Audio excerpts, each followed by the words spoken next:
के pension fund का निवेश और भारी भरकम निवेश है, और जिस तरह से कनाडा और भारत के रिश्ते तलख चल रहे हैं, उसके चलते ये शेयर फोकस में भी हैं। तो जरा गणित समझ लेते हैं कि कितना बड़ा निवेश है कनाडा के पेंशन फंड का भारत के इक्विटी मार्केट में, और इन शेयरों में कितनी होल्डिंग है। बताने के लिए हमारे सहयोगी शरद जुड़ गए हैं। शरद, बताइए कि पूरा विवाद क्या है, जरा भी बताइएगा एक बार हमारे दर्शकों के लिए, और ये बताइए कि कितना इंपैक्ट हो सकता है अगर हम स्टॉक मार्केट की बात करें तो। जी बिल्कुल, ओवरऑल तो डिप्लोमेटिक टेंशन ज़रूर चल रहे हैं भारत और कनाडा के बीच, और उसके तनाव के कारण जो है ऑफ कोर्स हमारी जो बिजनेस आउटलुक है उस पर फोकस रहेगा। कनाडा पेंशन फंड के जो निवेश वाले अधिकतर शेयर जो है कल फिसले थे ट्रेड में। याद रखिए, कनाडा के जो पेंशन फंड है CPPIB और CDPQ, इनके बड़े निवेश हैं, और पेंशन फंड्स के निवेश के वैल्यू जो देखे तो 1 लाख करोड़ तक से ज़्यादा का जो वैल्यू देखने मिल रहा है। NSDL के जो डेटा हमने चेक किया है, वहाँ पे पता चला कि कनाडा के जो वित्तीय संस्थाएं लगभग 85% इन्वेस्ट करते हैं इक्विटी सेगमेंट में, और भारत जो है उनका टॉप 10 इन्वेस्टमेंट डेस्टिनेशन है। लेकिन कौन से ये फंड्स हैं, जो कौन से स्टॉक्स है जहाँ पे इन फंड्स का जो एक्सपोजर है, उसको लाते स्क्रीन पे कोटक बैंक में देखेंगे तो यहाँ पे जो है लगभग 2.7% स्टेक है। इसके अलावा पेटीएम, जोमेटो जैसे न्यू एज टेक स्टॉक्स में भी इनका हिस्सेदारी है। इसके अलावा नायका, इंडस टावर्स और डिलीवरी जैसे स्टॉक्स में भी जो आप देख सकते हैं हिस्सेदारी जो है बड़ी है।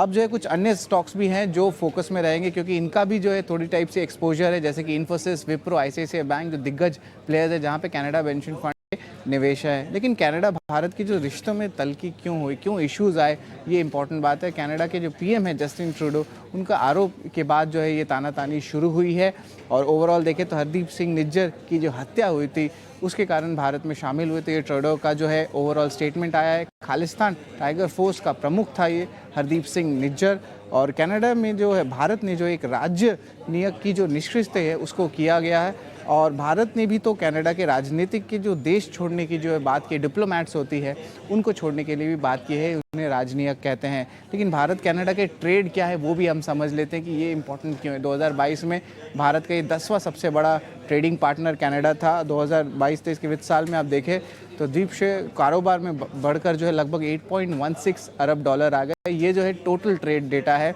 ऑफ कोर्स 30 भारतीय कंपनी है जहां पे लगभग 40,000 करोड़ से ज़्यादा का निवेश देखने मिला है, और भारत तो 18th सबसे बड़ा जो है इन्वेस्टमेंट डेस्टिनेशन है कनाडा का। देखा जाए तो अप्रैल से लेके बीच मार्च तक जो है $3,306 मिलियन का जो है निवेश आया है। कनाडा का जो निवेश के बारे में बात करें तो भारत के जो FDI का ऑलमोस्ट 0.5% स्टेक है, लेकिन ये ओवरऑल बड़ा आंकड़ा नहीं है। लेकिन कुल मिला के देखें तो सर्विसेज और इंफ्रा में ज़्यादा यहाँ पे अप्रोच है। कनाडा की लगभग 600 से ज़्यादा कंपनी जो है भारत में भी मौजूद हैं, और FY23 में देखें तो एक्सपोर्ट्स लगभग $4 बिलियन यानी कि 4110 मिलियन डॉलर्स का हुआ है। कनाडा में भी जो है भारतीय कंपनी में लगभग 17,000 रोजगार लोग हैं। अब हम बात करेंगे कि कनाडा के भारत के एक्सपोर्ट्स कौन से इंपॉर्टेंट प्रोडक्ट्स में हैं। ऑफ कोर्स फार्मा सबसे टॉप पे आता है, इसके अलावा जेम्स, ज्वेलरी, टेक्सटाइल्स और मशीनरी आती हैं। अब अगर हम बात करें इंपोर्ट्स की तो ये जो है लेंटिल्स जो दाल होती है उस पर ज़्यादा है। इसके अलावा टिम्बर, पल्प, पेपर और कुछ माइनिंग प्रोडक्ट्स भी हैं। तो ये ओवरऑल जो है भारत और कनाडा का प्रोसेस जो न्यूज़ है और क्या बिजनेस आउटलुक और ट्रेड है, इसका हमने रिसर्च लाया है।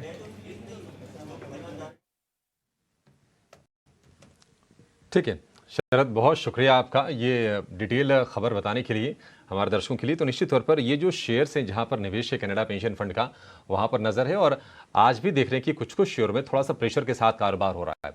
कोटक बैंक का शेयर आज भी दबाव में है, लेकिन कोटक बैंक के दबाव की वजह कुछ और भी हो सकती है, क्योंकि हम देख रहे हैं कि ओवरऑल अगर हम बैंकिंग स्टॉक्स की बात करें तो वहां से ही प्रेशर बना हुआ है। और इस वक्त निफ्टी बैंक हालांकि रिकवरी जरूर है, लेकिन अभी भी हम देख रहे हैं कि ये इंडेक्स करीब 200 अंक नीचे कारोबार कर रहा है।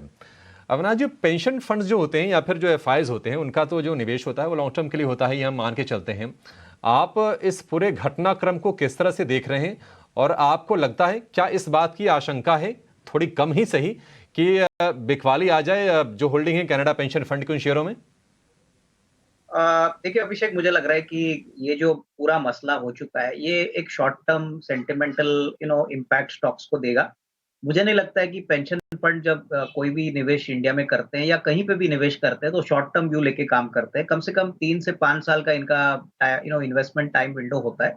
और मेरे ख्याल से देखिए बाजार में ये जो न्यूज़ फ्लो आया है, इससे फंडामेंटली तो इन कंपनीज का कोई ज़्यादा फ़र्क या ज़्यादा कुछ इम्पैक्ट आएगा नहीं। सेंटिमेंटली ज़रूर आ सकता है, हो सकता है आने वाले शॉर्ट टर्म में स्टॉक्स में थोड़ी-सी सेलिंग आए, अंडर परफॉर्मेंस आए, बट अगर किसी को लॉन्ग टर्म नजरिया लेना है तो मेरे ख्याल से यहाँ पे बने रहे, क्योंकि देखिए कंपनीज अगर अच्छी काम करेंगी, अर्निंग्स ग्रोथ अच्छी आएगी, तो मेरे ख्याल से बाइंग तो जरूर आएगी। और क्वार्टरली नंबर्स जो सितंबर के आएंगे, वो अगर अच्छे क्वार्टरली नंबर्स आते हैं, प्लस आने वाला साल भी अगर ये कंपनीज अच्छी रिकॉर्ड करती है, तो मेरे ख्याल से ऐसा कोई पैनिक का मामला नहीं है। हो सकता है कि 1-2 दिन आपको सेल ऑफ देखने को मिले। इन्वेस्टर्स को ये समझना चाहिए कि अगर उनका नजरिया लॉन्ग टर्म है, तो इनको अपनी पोजीशंस होल्ड करनी चाहिए। जो शॉर्ट टर्म ट्रेडर है, उनको निकल जाना चाहिए, क्योंकि देखिए एक बार मोमेंटम नेगेटिव होता है, तो स्टॉक में एक अंडर परफॉर्मेंस आप इनको देखने को मिलेगा। तो मेरे राय में आई थिंक जिन्होंने खरीदा भी नहीं है स्टॉक्स और जो कंपनीज अच्छी है, वहाँ पे खरीदने के मौके भी समझने चाहिए, क्योंकि ये मैटर मुझे लग रहा है ज़्यादा से ज़्यादा 1-2 महीने में मार्केट्स कंप्लीटली भूल जाएँगे और वापस अर्निंग्स पे फोकस करें। करेक्ट।